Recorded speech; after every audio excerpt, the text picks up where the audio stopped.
Ok, la fonction cube, niveau seconde.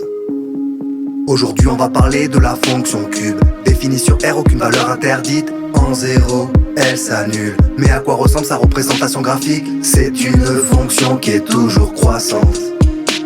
Elle fait partie de ce qu'on appelle les fonctions impaires. C'est-à-dire qu'elles admettent un centre.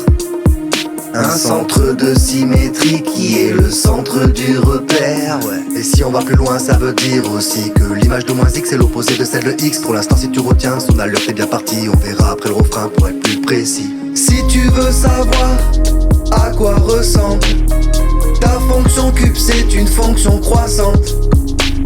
Négative avant le centre du repère, positive après le centre du repère. C'est pareil pour toute fonction du type x à la puissance impaire.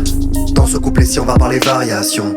X au cube est croissante sur R. Rien de plus facile pour une fonction. Elle grimpe, elle monte, elle est déterre. Et on peut résumer tout ça dans un tableau de variation. Suffit de mettre une flèche qui pointe vers le haut. Si tu veux parler de son signe, tu peux refaire un tableau de signes au milieu duquel t'indique le point 0, 0.